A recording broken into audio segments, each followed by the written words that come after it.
Senate of Pakistan से आईनी तरमीम मंजूर हो चुकी है और जब तक वीडियो पब्लिक होगी तो यकीनी तौर पर जो कौमी असम्बली है वहां से भी ये आईनी तरमीम मंजूर हो जाएंगी, चूंकि हुकूमत को वाज़े अक्सरियत हासिल हुई है। लेकिन जो सबसे बड़ी परेशानी थी तहरीक इंसाफ के लिए वो काजी फायज ईसा का चीफ जस्टिस ऑफ पाकिस्तान के तौर पे एक्सटेंशन का मामला था, वो चैप्टर अब तकरीबन क्लोज हो गया है। काजी फायज ईसा जिन्होंने इतनी खिदमत की लेकिन इसके बावजूद वो निशाने इबरत बने हैं, इसकी कुछ तफसील मैंने आपके सामने रखनी है।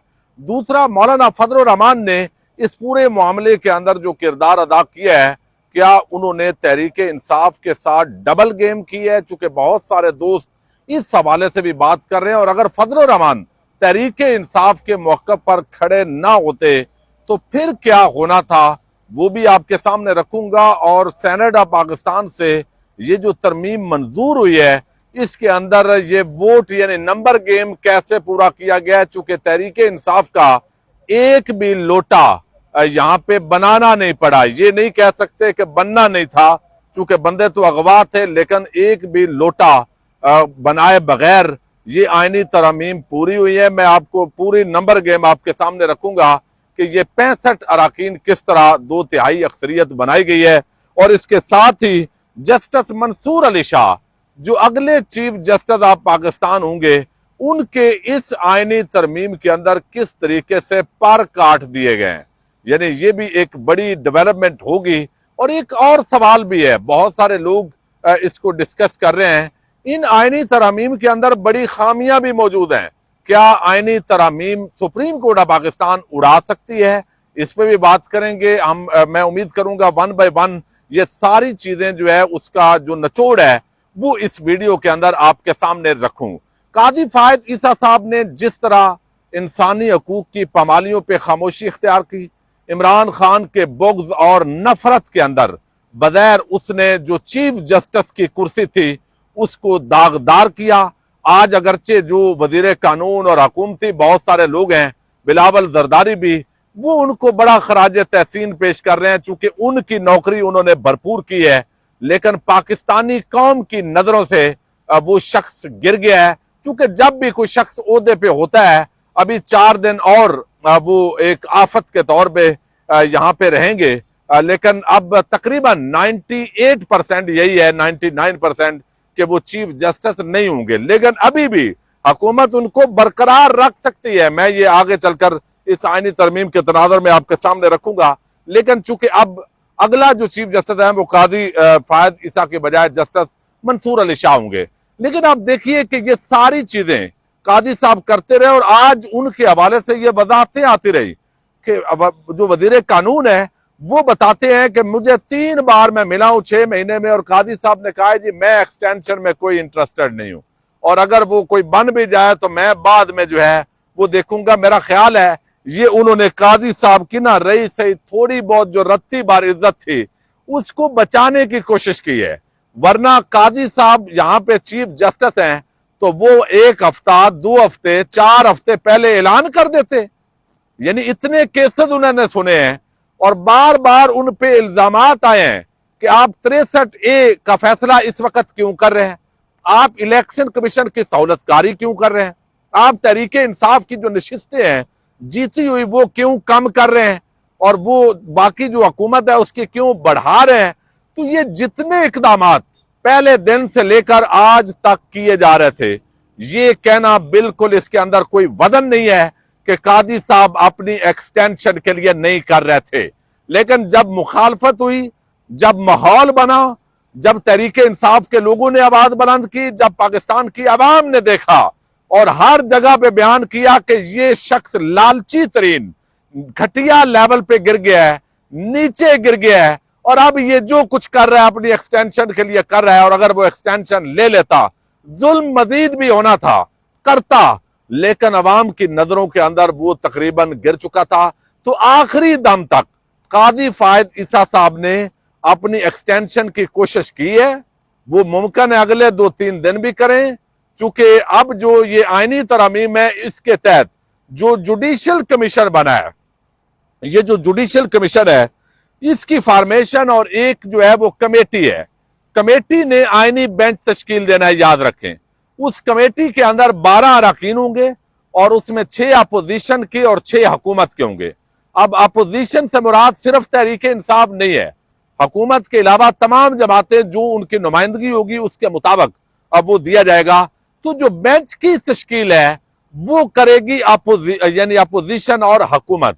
अब इसका जो वाज़ेह मतलब है वो ये है कि ये बेंच जो है वो जब पार्लिमान के हाथ में जुडिशरी का जो बेंच है वो तश्कील देने का अख्तियार, ये फंडामेंटल्स के खिलाफ है जो आईन पाकिस्तान है।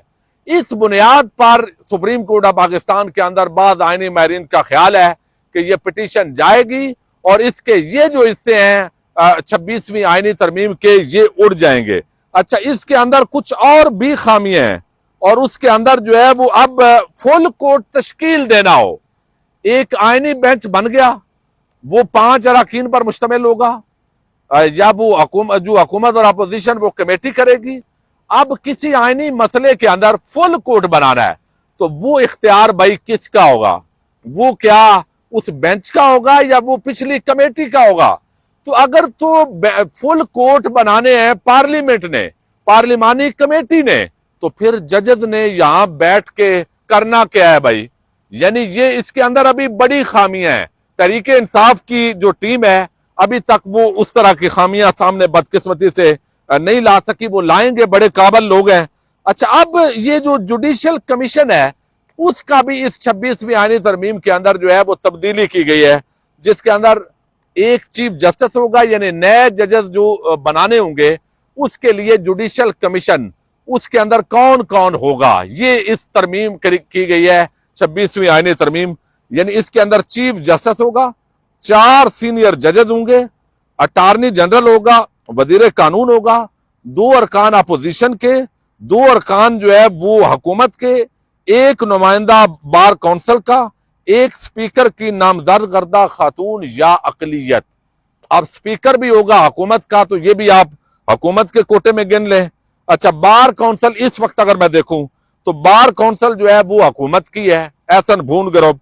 अच्छा, 2 अरकान वैसे ही हुकूमत के होंगे, तो ये 4 अरकान तो इसमें से ये हो गए, और फिर वजीर कानून, अटॉर्नी जनरल, ये भी 2 हुकूमत के होंगे, तो ये 6 हो गए। अब जजेस के अंदर जो है वो आप कर लें 50-50 या जो रेशो होगी, तो अल्टीमेटली ये जो जजेस की अपॉइंटमेंट है ये आप समझे कि ये फिर भी हुकूमत ही करेगी, ये हुकूमत के हाथ में गेम आ गई है। और अगर कल को बार काउंसिल अगर कोई मेंबर अपोजिशन का भी आए, हुकूमत के खिलाफ भी हो, तो वो भी एक ही वोट होगा। तो ये बुनियादी तौर पर ये भी एक बहुत बड़ी खामी है, जिस खामी के तहत जो है वो ये आईनी तरमीम चैलेंज भी आगे जाके हो सकती है। अच्छा, अब इसके अंदर आज वोट किस किस ने दिया है सेनेट के अंदर? बहुत लोग कंफ्यूज हैं कि ओन अब्बास पब्बी ने चूंकि यहाँ पे गिनती की है तो उस गिनती के अंदर कोई खराबी थी। गिनती में खराबी कोई नहीं थी, 65 अरकान पूरे हैं। तहरीक इंसाफ का कोई बंदा लोटा नहीं बनाया गया।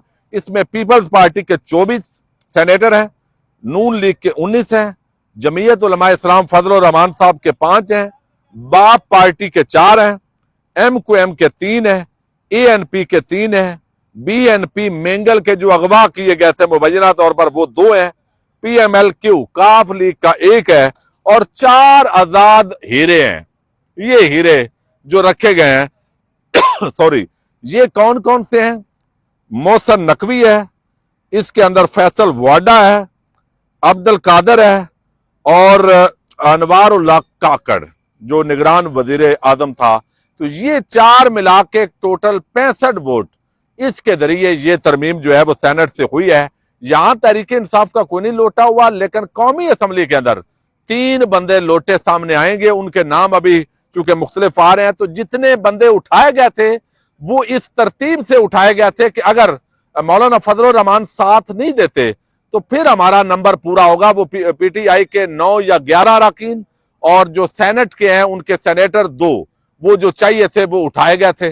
लेकिन अब जो है वो कौमी असम्बली के 3 बंदों की जरूरत पड़ेगी, बाकियों पे पर्दा डाल दिया जाएगा। वो अपनी जस्टिफिकेशन देंगे कि मैं तो लोटा नहीं हो रहा था, मुझे तो ऐसे उठाया हुआ था, मैंने तो कौमी असम्बली के अंदर आके भी मेरा इरादा था कि मैं इधर आके पीटीआई की तरफ हो जाऊंगा, लेकिन नहीं हुआ, तो वो उठाए गए। अच्छा, अब इसके अंदर जो है वो ये आ गई इसका सीट बैंक। अच्छा, अब इसके अंदर जो बड़ी बारीक वारदात दूसरी डाली गई है वो है बुनियादी तौर पर जो जस्टिस मंसूर अली शाह है वो चीफ जस्टिस तो बना दिए जाएंगे, यानी चीफ जस्टिस वो बन गए।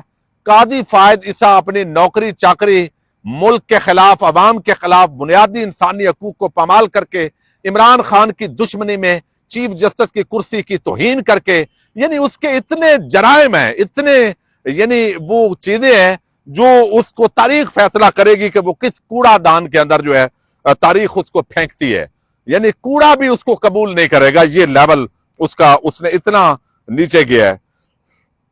अच्छा, अब मंसूर अली शाह के साथ जो गेम है वो ये हुई है कि एक आईनी बेंच बनेगा, और ये आईनी बेंच सिर्फ यहां पे यानी सुप्रीम कोर्ट ऑफ पाकिस्तान का नहीं होगा, चूंकि ये पार्लियामेंट की बिल्डिंग है तो साथ ही आगे चूंकि दरख्त हैं तो सुप्रीम कोर्ट ऑफ पाकिस्तान की भी बिल्डिंग है। अच्छा, अब ये जो है आईनी बेंच सूबाई भी बनेंगे। 100 मोटो का जो इख्तियार था हाई कोर्ट्स को वो ले लिया गया।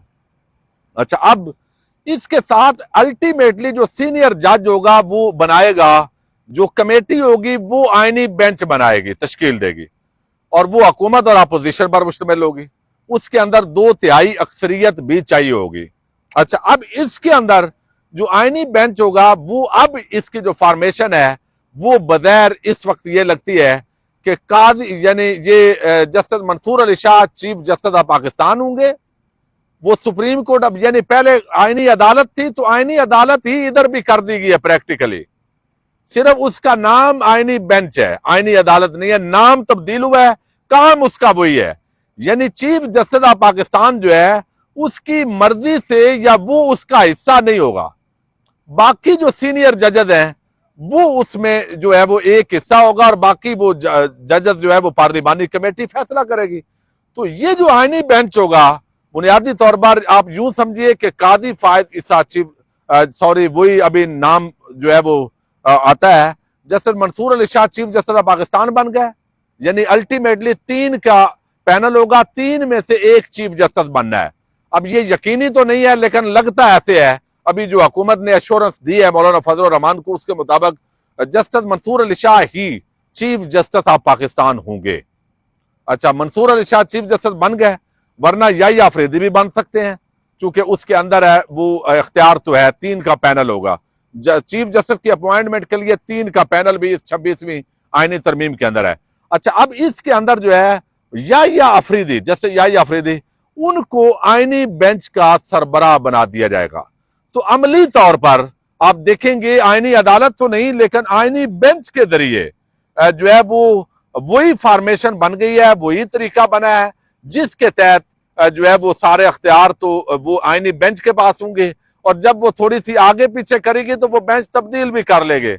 ये कमेटी जो है वो भी काम करेगी जो फॉर्म 45 खुलने पे जो ट्रिब्यूनल्स हैं उनके साथ किया गया है। अच्छा, दूसरी जो बड़ी बात है वो मौलाना फजल रहमान की इतनी तारीफें तरीके इंसाफ वाले कर रहे हैं। बात तरीके इंसाफ के लोग कहते हैं जी फजल रहमान है ही ऐसे, उसने ये कर दिया है, तो भाई उसने बहुत बड़ा काम किया है। ये आपको अभी समझ नहीं आ रही, लेकिन जो असल तरमीम थे वो तो बहुत खतरनाक थी। यानी बंदे अगवा शुदा उन्होंने कर लेने थे और करके उन्होंने कर भी लेने थे, बाकी उन्होंने जजेस को दबा लेना था, चूंकि ताकत है और शुतर बेमुहार है, कोई पूछने वाला नहीं है। अवाम अभी इतनी बेदार नहीं है कि वो बढ़ते हुए अवाम की तरफ जो हाथ है उनको पकड़ सके। एक अच्छा, मौलाना फजल रहमान ने वो जो फौजी अदालतों के अंदर सिविलियंस का ट्रायल और तहरीके इंसाफ पर पाबंदी या इस तरह की जो चीजें थी, वो जिसको कहते हैं ना मैंने जहर निकाल लिया, तो वो जहर बहरहाल निकाल लिया है। कोई डबल गेम कहे या जो भी कहे, फजल रहमान का तहरीके इंसाफ के साथ ये जो मुशावरत है इसका फायदा तहरीके इंसाफ को बहरहाल बहुत पहुंचा है। तो अब देखते हैं आगे क्या होता है, मजीद भी बात करते रहेंगे। पाकिस्तान जिंदाबाद।